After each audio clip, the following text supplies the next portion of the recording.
palavra diz que Jesus Cristo, ele é o religare, é ele que conecta as nossas vidas a Deus Pai. Então, todas as vezes que nós estivermos desconectados de Deus, automaticamente nós estamos desconectados do nosso Senhor Jesus Cristo. Porque quando eu tenho comunhão com o Senhor Jesus Cristo, automaticamente eu passo a ter comunhão em todas as outras áreas, com todas as outras pessoas. A menos que o meu eu fale mais alto e eu fique bloqueado de receber aquilo que Deus tem na minha vida. Sabe quando um amigo muito chegado te liga e você sabe que você fez alguma coisa que não agrada a presença de Deus, ou que você errou? Aí um amigo muito chegado, muito parceiro te liga, você fala, eu não vou nem atender. Porque você sabe que aquela ligação muitas vezes vai estar sendo para quê? Para te trazer uma direção, para te trazer um confronto com amor, um propósito de quê? De reconectar, de refazer a aliança. Só que um coração ferido, ele tem a tendência de se isolar. Essa é a minha característica, mas, caminhando um tempo aqui na igreja, a gente percebe que essa é uma característica normal de todo ser humano. Um animal ferido se isola. Qualquer um, quando está ferido, tem a tendência de se isolar. E essa é a maior estratégia e artimanha do inimigo, para quê? Para que as vidas sejam ceifadas. E o Senhor quer que a gente ande em comunhão. Eu acho interessante, quando foi estabelecido a ceia, ele falou, fazer isso em memória de mim até que eu venha. Então a ceia fala o quê? Fala de comunhão. Para quê? O propósito de Deus é que o corpo de Cristo, que se diz ser o corpo de Cristo na face da terra, andem o tempo todo em comunhão, que não deixe nenhuma circunstância quebrar essa comunhão. Então o Senhor estabeleceu a ceia, andem em comunhão. Partam um pão em memória de mim. Lembrem que foi feito um sacrifício, eu fui completamente partido para que vocês estivessem em comunhão. Tomem o vinho e lembrem que esse é o vinho da nova aliança, que foi feita com o Pai. E todo aquele que via Jesus Cristo pode se chegar ao Pai. E esse sangue encobre todos os nossos pecados. Quando Deus olha para a gente, não vê mais os nossos pecados. Mas quando a gente rompe a comunhão, a gente tem a tendência de ser cabretante, né? Assim, com amor, né? A gente tem a tendência de fugir. Eu dou alguns exemplos aqui, não é nada pessoal, geralmente é baseado na minha experiência de vida e nas formas que eu ajo. E o Senhor quer que nós andemos completamente em comunhão. Cada vez que nós nos reunimos aqui, o louvor vem quebrando as barreiras, é aquele lugar onde a gente pode abrir os nossos corações, se derramar diante do Senhor e colocar as nossas dificuldades diante dele também, para que ele comece a ministrar.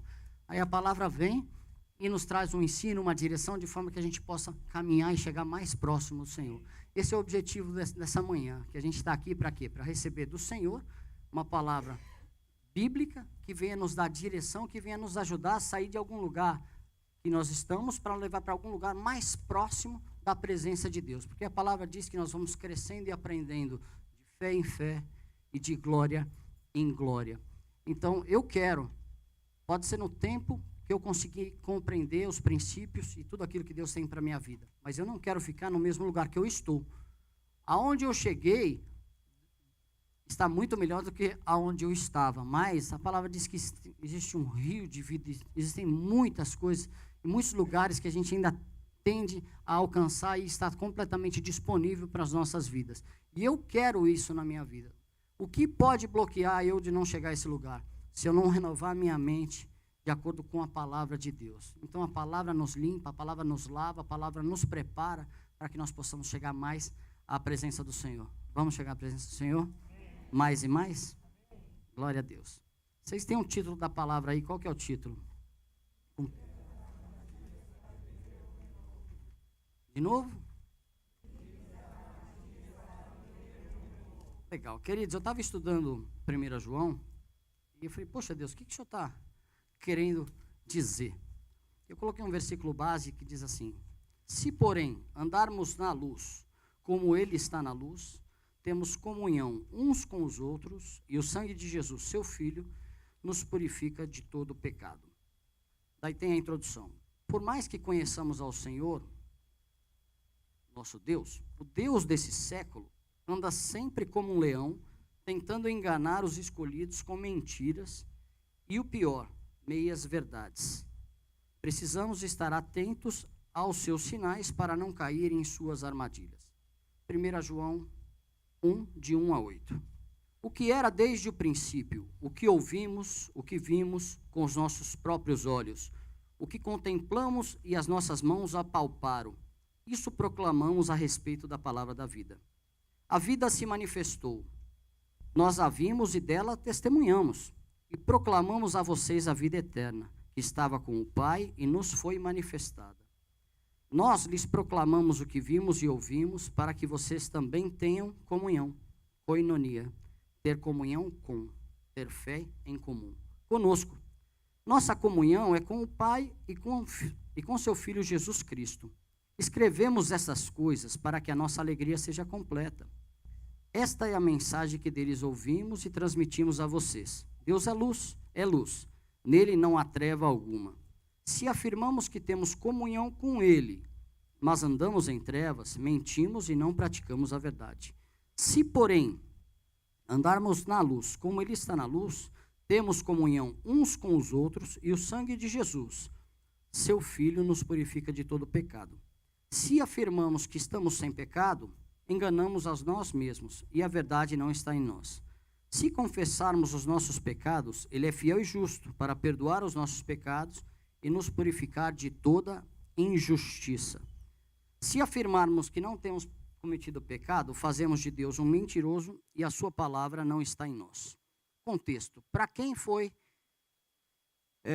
direcionada essa carta, essa epístola? Quem escreveu essa carta foi o apóstolo João. Jesus tinha 12 discípulos.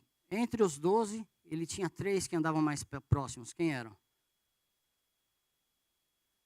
Pedro, Tiago e João. Pedro, João e Tiago.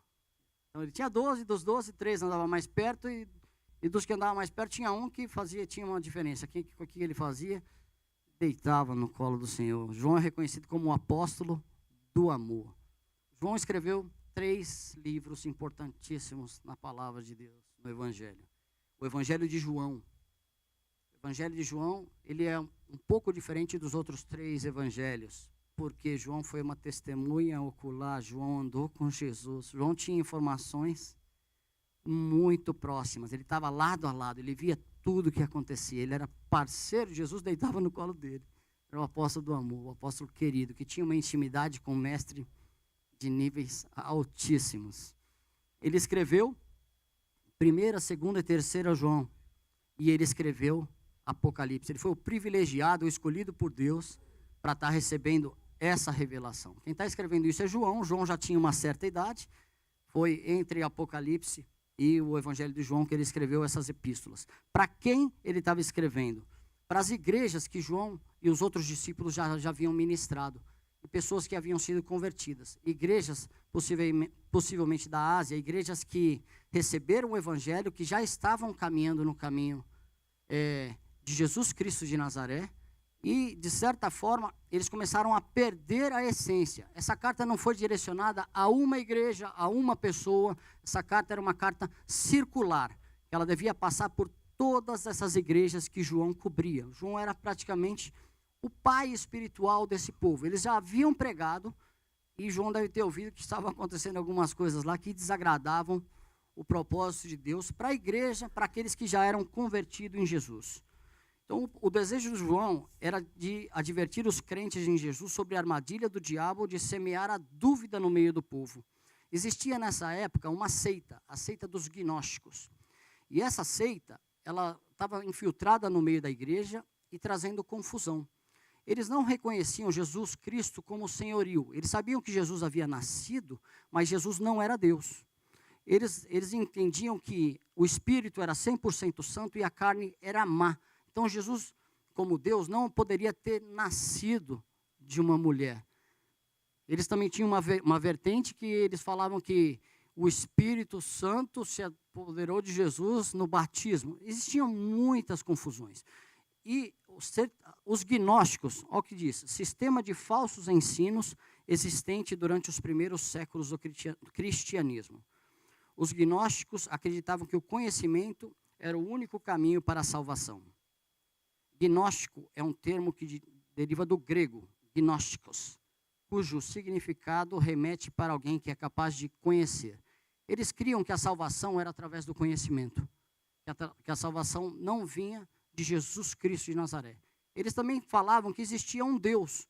Então, o que eles estavam trazendo no meio do povo? Eles estavam tirando a ênfase completamente que a salvação era através de Jesus Cristo de Nazaré e dizendo que existiam outras formas de salvação. Como o Espírito era santo, era separado, e a carne era má, eles não viam que havia problema, que havia pecado, se ter uma vida promíscua, se ter uma vida dupla, porque a carne ia ser consumida de qualquer forma. E eles estavam trazendo confusão no meio do povo de Deus, no meio da igreja. E João escreve essa carta para começar a lembrar, ele não é uma carta evangelística que ele está escrevendo para que as pessoas venham se converter.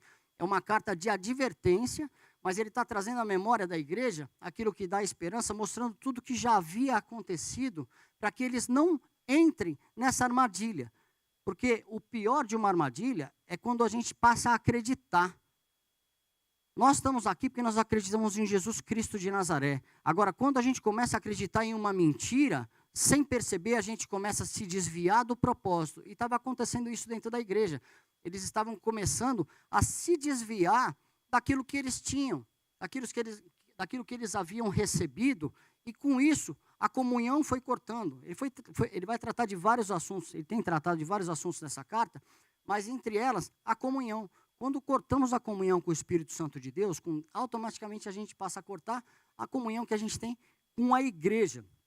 E João não queria, de forma alguma, que todo o trabalho que eles já haviam feito para essa igreja viesse por terra, viesse cair. E esse engano ele foi ministrando para que o pessoal saísse desse lugar. Amém? Deu para entender um pouquinho desse contexto? Quero contar uma história que eu li numa mídia social. Vou chamar de história, né? As mídias sociais são fantásticas, elas nos ajudam e nos atrapalham bastante. Infelizmente, elas não atrapalham mais do que ajudam, mas às vezes tem alguma coisa boa, a gente tem que ligar o filtro e colher, né? Além dela ser um ladrão de tempo, né? Mas às vezes tem coisa boa. E estava na página de uma prima minha, né? Ela estava falando assim, quando fui sair de casa ontem, vi que tinha um homem próximo a um ponto, próximo da esquina, e ele veio se aproximando de mim. Quando eu vi a presença desse homem, fiquei com medo, porque era um estranho, eu não o conhecia. Ele se aproximou de mim, eu já coloquei a mão no bolso, fui olhando para trás, ele falou, não, calma moça, está tudo bem. Queria um favor seu, tá vendo aquele moço ali, perto do ponto de ônibus? Daí ela falou, sim, o que é? Ele falou, ele é meu filho. Ele está ali vendendo salgadinho. Está vendendo salgadinho, ele acabou de sair da cadeia. E eu estou motivando ele que uma vida assim, com princípios corretos, com propósitos corretos, funciona. Só que eu estou morrendo de medo. Daí ele está tentando vender salgadinho e ele não conseguir vender salgadinho.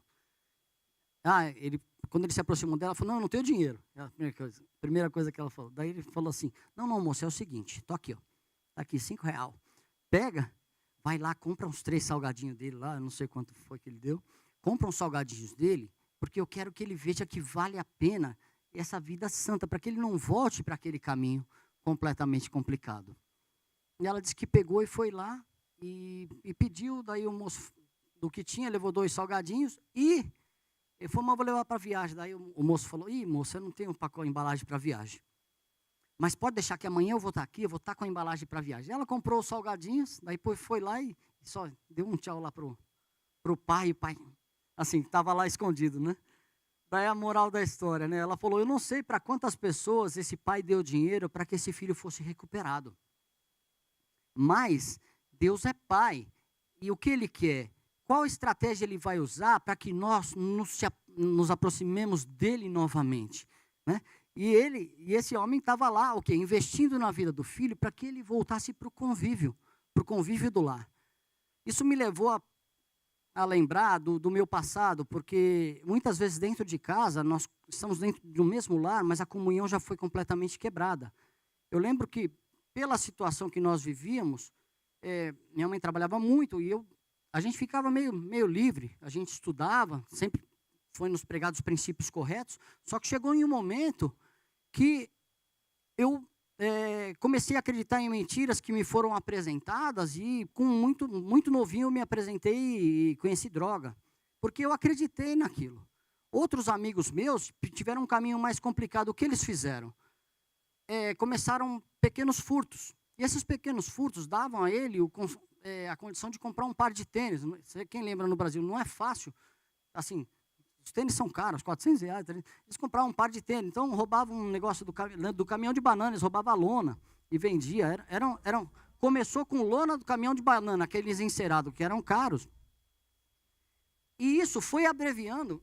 Eles conseguiram ter objetos e pequenos progressos em áreas que eu não tinha, porque leva mais tempo você trabalhar e conseguir. Eles acreditaram que dava para viver dessa forma. Um outro engano que vinha era assim: eu vou fazer um dinheiro e parar. E foram indo, mas eles não saíram de casa imediatamente. O que eles fizeram? Eles estavam dentro de casa, só que a comunhão que ele tinha com a família já estava cortada. O pai ministrava, ensinava princípios, e a cabeça já estava completamente focado num estilo de vida completamente diferente que ele havia aprendido na rua. Então, tá bom, pai, beleza. Mas chega lá, à noite se transforma. Aí, o que era um furto, o pai passou um pequeno roubo com canivete, depois começou as máquinas mais modernas, daí começou.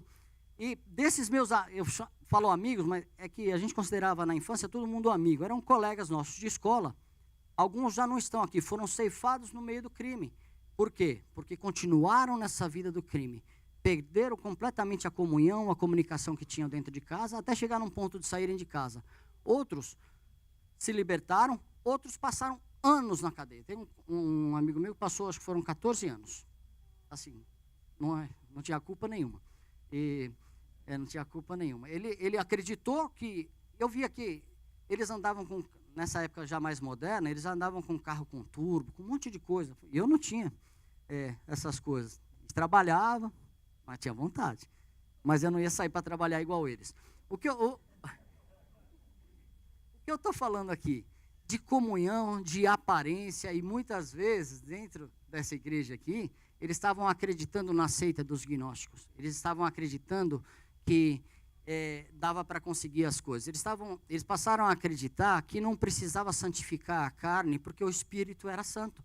Começou a ver no meio deles a falta do quê? De comunhão. A falta da verdade.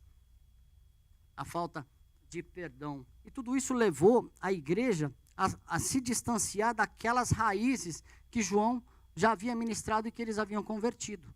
É mais ou menos isso que estava acontecendo. Hoje esse meu amigo ficou 14 anos preso. Outro dia no Facebook dele eu vi que ele estava em uma igreja. Então, eu louvo a Deus por isso, porque o Senhor faz coisas novas. Mas, se nós não percebermos, pequenos desvios vão nos levar a um distanciamento muito grande da presença do Senhor. Isso começa dentro de casa, começa dentro da igreja. E era esse o desespero de João. Quero trazer esse povo de volta. E ele não manda uma carta falando: rapaz, vocês são teimosos mesmo, hein? Já te falei 30 vezes, vocês já se converteram e agora vocês estão aí acreditando nesses caras? Pelo amor de Deus. João era o apóstolo do amor. Jesus Cristo é amor. Ele quer nos levar para um lugar que a gente venha ter essa empatia, esse amor, essa presença de paternidade. João era pai dessa igreja. João era pai dessa igreja. E o que ele queria? Ele não queria que os filhos dele andassem em caminhos maus. Ele queria que os filhos deles voltassem para a presença do Senhor. Amém? Quem está entendendo?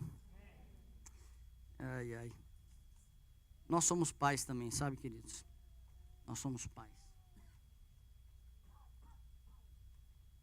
Cabe a nós também analisarmos a nossa casa.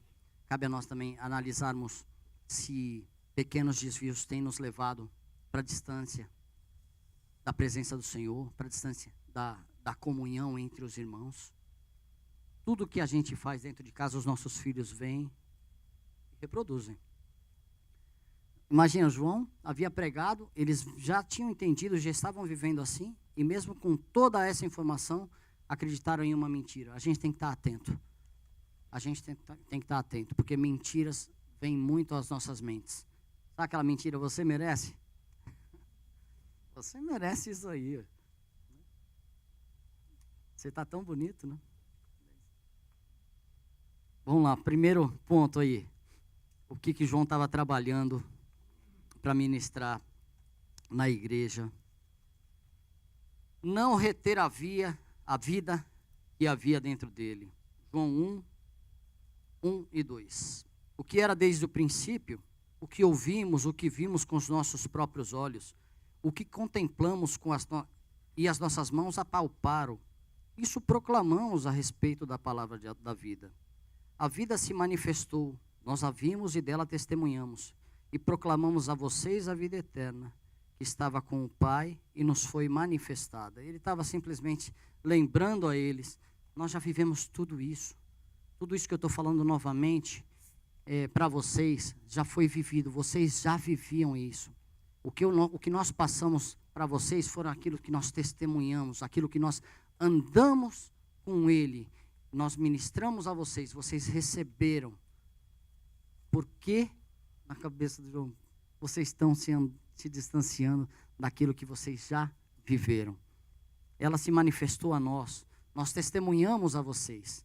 A ideia de Jesus Cristo de Nazaré é que nós sejamos o corpo dele. E tudo aquilo que a gente recebe não é para nós. Toda a restauração que existe nas nossas vidas, nós podemos usufruir a princípio, e é para as nossas vidas. Mas é para que nós sejamos um instrumento deles.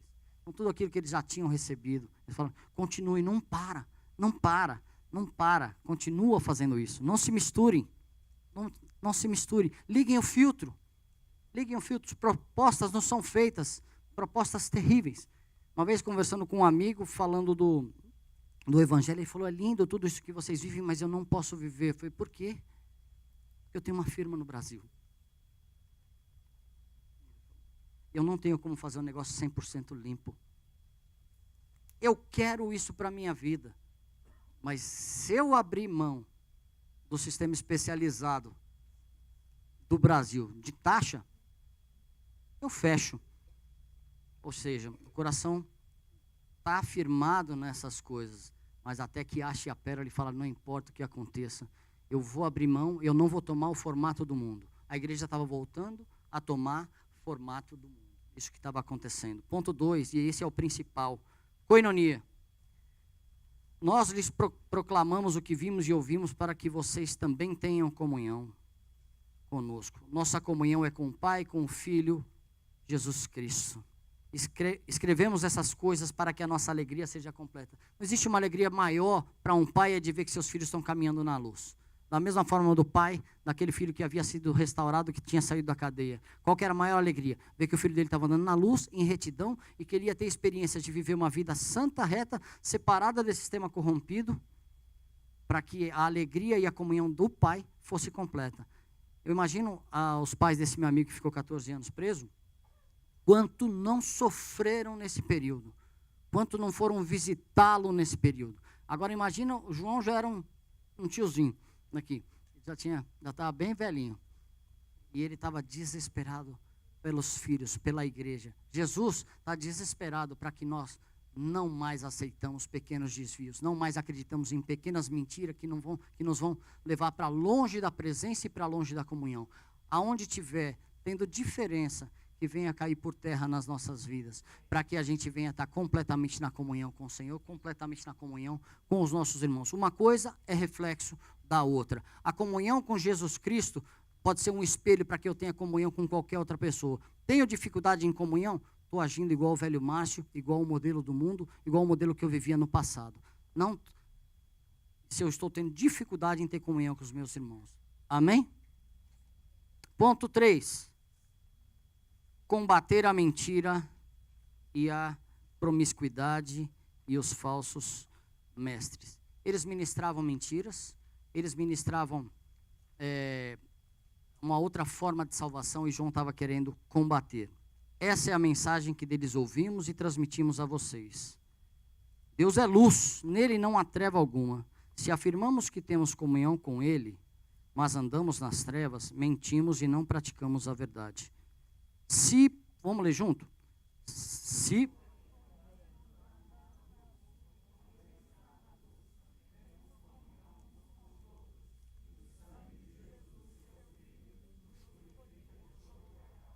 Vamos ler de novo? 3, 2, 1.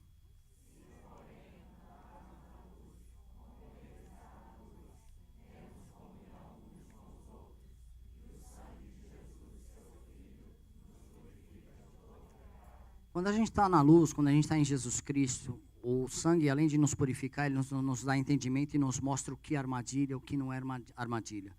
Como a gente deve andar, como a gente deve conter e combater a mentira e o engano. Isso vem na cabeça de todos nós. Isso vem na minha cabeça, isso vem na cabeça de todos. Uma mentira, hoje não existe mais a seita dos gnósticos da forma que existia lá, mas existem tantas outras seitas do saber, do Google. Hoje não tem pessoas que não têm instrução. Ela pode não ter instrução armazenada na própria cabeça, mas ela tem instrução que ela pega e pega no Google. E muitas coisas nos levam para longe da presença de Deus. Quando você vai estudar sobre Jesus Cristo, não na Bíblia, mas na internet, você tem um sério risco de ir para a direita, de ir para a esquerda, de ir para completamente longe da presença do Senhor. Porque existem muito saber, existem muitas experiências que nos levam para longe da presença. Então, quando a gente vai para a fonte, que é a palavra nos leva para o caminho que é a presença de Deus. Então, João estava combatendo. Gente, tudo isso que vocês estão recebendo não provém de Deus. Deus é luz e nele não as trevas. Se eu andar na luz como ele está na luz, eu vou ter comunhão um com o outro e o sangue de Jesus vai me purificar de todo pecado. Se eu for pelo contrário disso, se eu não andar na luz, eu não vou ter comunhão, automaticamente eu vou ter relacionamento rompido com o Espírito Santo de Deus. Salvação é pela graça, a comunhão também é pela graça e pelo Espírito Santo de Deus. A gente tem que andar e a gente tem que refletir a presença do Senhor nas nossas vidas, amém? Os gnósticos eram libertinos, não se preocupavam com restrições morais. Já ouviu aquela frase? Poxa, mas isso aí também não precisa de tanto disso, né? Ser tão certinho assim também não, né? A gente pode dar uma, né? Dar uma escorregada aqui. Isso aí, características dos gnósticos, daquele que não se preocupava em se santificar. Quando Moisés foi subir o monte, Deus falou para o povo fazer o quê? Se santificar. Se santificar. A gente, sem santificação, a gente não vai ver a Deus. Se nós tivermos uma vida dupla, nós não vamos ver a Deus. Amém? Ponto 4. Pecado confessado é o pecado perdoado. Se afirmamos que estamos sem pecado, enganamos a nós mesmos e a verdade não está em nós. Se confessarmos os nossos pecados, Ele é fiel e justo para perdoar os nossos pecados e nos purificar de toda a injustiça. Se afirmarmos que não temos cometido pecado, fazemos de Deus um mentiroso e essa palavra não está em nós. Mais uma vez, lembrando que o povo de Deus, lembrando o povo de Deus para se livrarem do engano, reconhecer que tinham pecado para confessarem, pois existe um onde não há engano. E só Ele pode nos purificar de toda a injustiça. O que estava acontecendo? Não necessitava de Jesus Cristo para a salvação na seita dos gnósticos. Então, eles falavam assim, eu não tenho pecado, eu não estou vivendo, eu não tenho pecado na minha vida não é uma vida de pecado. E eu posso ter salvação através do meu conhecimento, através do meu entendimento. Sabe onde estava isso? Dentro da igreja de Jesus Cristo. E eles estavam acreditando nisso, e com isso estava quebrando completamente a comunhão que eles tinham com os irmãos. Amém? Quem está entendendo um pouquinho? João estava confrontando a igreja e dando direção em várias áreas. Ele apresentava possíveis problemas e sempre mostrava a solução. Ele não dava um diagnóstico. Já pensou você chegar ao médico e falar, seu problema é esse? Eu falei, aqui, doutor, e qual a solução? Eu não sei. Estamos vivendo algumas situações delicadas nesse sentido hoje. Mas João apresentava e falava, poxa, Márcio, o seu problema é esse, a solução é essa e essa e essa. Quando nós somos pais, quando a gente chegar para os nossos filhos, não vamos apresentar para ele uma lista de problemas e não dar a solução. Porque a gente vai provocar a ira na vida deles e a gente não vai estar trazendo solução. Então, filho, você está errando aqui, o caminho é esse. Né, filho? Entendeu, Gabriel? João, como pai, ele estava amando a igreja e falando, poxa, vocês estão errando aqui, aqui, aqui, vamos voltar a ter comunhão. Tudo se resume nessa comunhão que a gente tem que ter com o Espírito Santo de Deus. E nesse momento a gente já pode ter uma ideia de quantas verdades nós acreditamos e o que essas verdades podem ter feito e estão fazendo nas nossas vidas.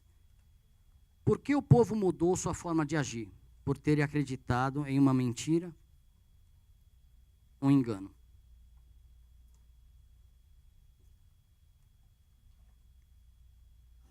O que foi corrompido? A comunhão, a integridade e a transparência. Qual a consequência? Isolamento. Não queremos nos aproximar de pessoas que possam nos exortar. Insensibilidade. Não oramos mais, não ouvimos o Senhor. E o pior, onde os frutos são mais notáveis quando eu passo a acreditar em uma mentira dessa forma e passo a ter essa mentira como verdade. Morte dos relacionamentos. Seu relacionamento não está bem, seu relacionamento está com uma dificuldade, daí de repente você fala, poxa, você está no trabalho, daí passa alguém e fala assim, nossa, que careca bonito, né? Então, daí, olha que mentira do inferno. Presta atenção. Você está em shape, hein, carecão? Olha, presta atenção. Gente, essa mentira ela é completamente do diabo. Casamentos são completamente destruídos. Famílias completamente ceifadas por essa mentira. Daí você acredita nessa mentira, você fala, estou podendo. E vai nessa direção. Poxa, eu mereço, olha uma frase, eu mereço ser feliz, hein? Olha, me dei tanto para essa minha família, eu mereço ser feliz, vou tentar. Gente, olha o que o diabo está fazendo. Ele pega, faz você acreditar numa mentira, te tira do meio da comunhão da igreja, te isola num canto e vai te matando. Todos os seus relacionamentos. Vai te matando, até chegar lá e tirar a vida. Quando eu trouxe o exemplo dos meus amigos, muitos morreram. Eu tenho um amigo que foi, poxa, o que aconteceu com ele? Não, ele se envolveu com os caras, pegaram ele e colocaram ele dentro do micro-ondas, do carro e puseram fogo. Então, são situações. O que o diabo quer fazer é nos ceifar, é nos tirar do meio da congregação, através de pequenas intrigas, através de situações, e nos levar para distante da presença de Deus. Quando a gente sai da comunhão, nós somos uma presa fácil nas mãos do diabo. Eu não quero, eu já acreditei em muitos enganos, eu já deixei de vir em muitos cultos, eu já deixei de fazer muitas coisas para o Senhor por ter acreditado em engano. Existe uma só bandeira, Jeová Nissi. O Senhor é minha bandeira, e a bandeira do Evangelho do Reino é o amor. João está ministrando, o apóstolo João está ministrando aqui, o amor, para que ninguém mais seja ceifado, para que famílias não sejam destruídas, e para que pessoas não deixem de entrar na presença de Deus, porque acreditaram em uma mentira, e passaram a se desviar da presença do Senhor. Casamento, ministérios, igrejas, a vida profissional, quando entra um engano tão grande nas nossas vidas, sabe aquela oportunidade? Você trabalha para uma empresa, daí é aquele que contrata a empresa que contratou para quem você trabalha, te fala, você não quer trabalhar direto para mim, não? Não quer, não? Você é tão bom, eu creio que você pode bombar. Daí a pessoa acredita nessa mentira. Daí o cara paga menos que pagava para outra companhia, um pouco mais para você, até ele começar a te pedir documentos e licenças.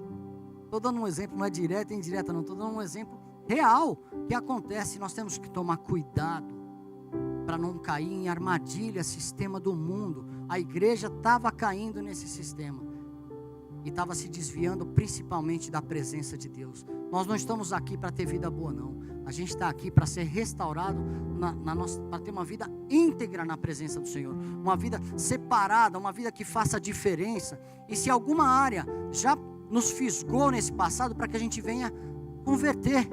Porque no começo é um pequeno deslize. Uma lona do caminhão de banana. até uma AK-47. Em 1 ano, 2 anos. Então, a morte aqui, a morte espiritual acontece nas nossas vidas com um pequeno desvio.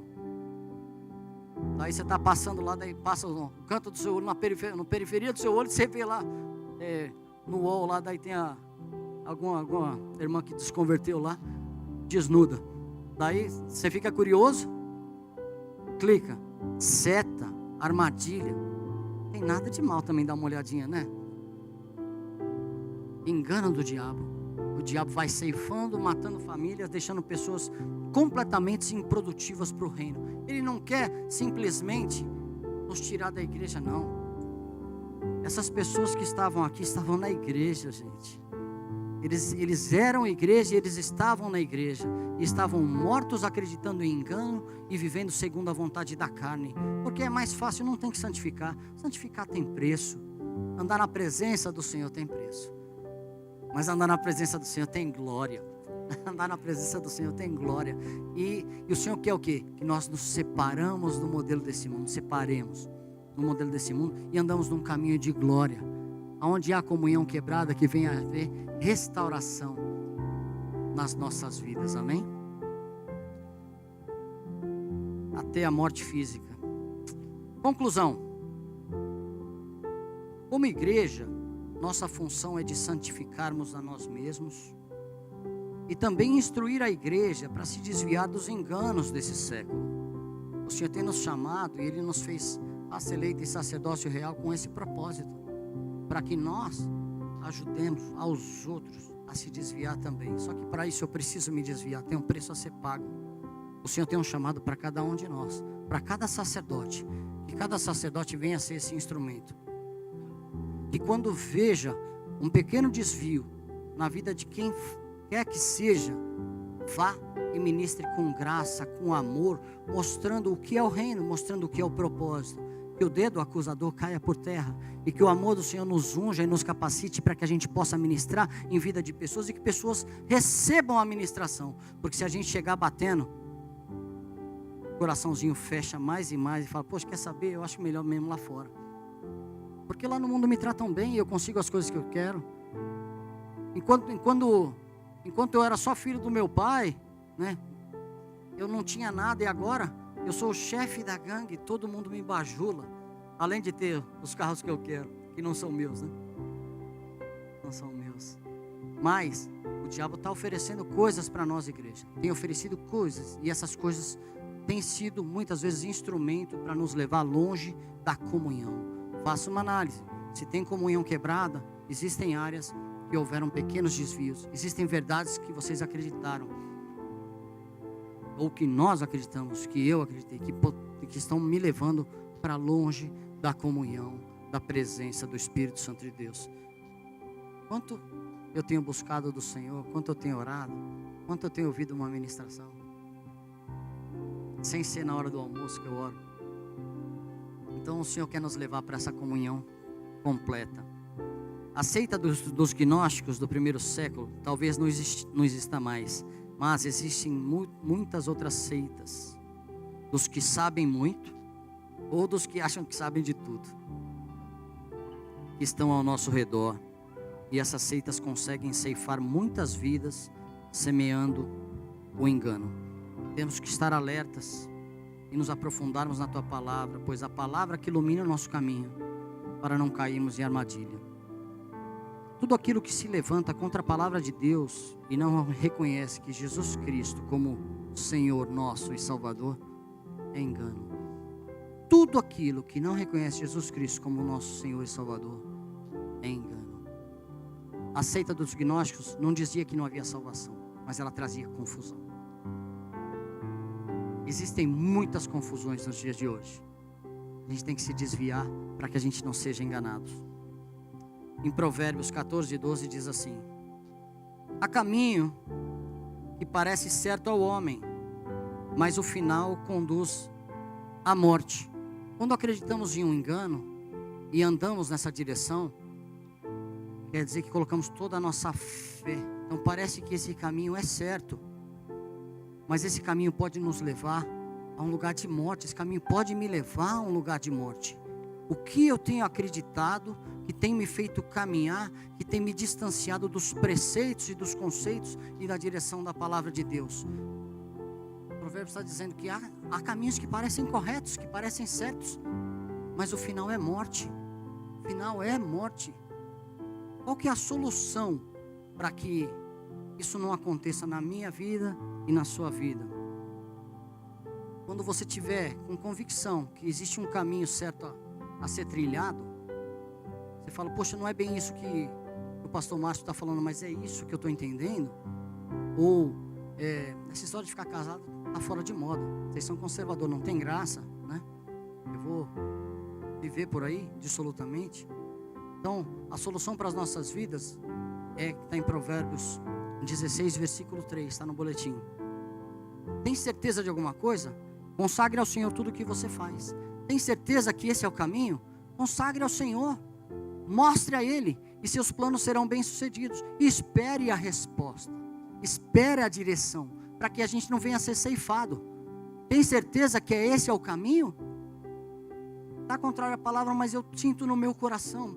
Enganoso é o coração do homem, mais corrupto, ímpio. Nosso coração é muito ímpio, ele é tendencioso, ele vai tender para aquilo que eu gosto. Daí você fala, poxa, está dando certo, mas o caminho a gente sabe que é um pouco errado. Falou, pô, mas você está abrindo as portas, é porque Deus está nesse negócio. Não está, não. Se tiver engano contrário à palavra, esse já é um filtro. Agora, se seu filtro não tiver tão apurado, consagre ao Senhor, ore e espere Ele dar um sim, um não, um espera, para que a gente não venha a ser completamente ceifado. João estava ministrando à igreja, voltem às origens, voltem às suas origens em nome de Jesus, para que vocês não venham ser ceifados pelo engano do diabo. Amém? Eu quero orar.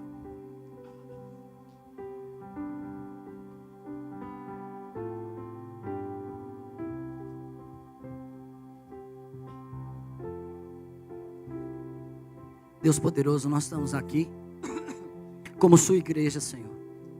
Nós precisamos de direção do Senhor. Nós não queremos ser ceifados, nós não queremos ser enganados, nós não queremos que os nossos conceitos sejam transformados por enganos que nós concebemos, Deus.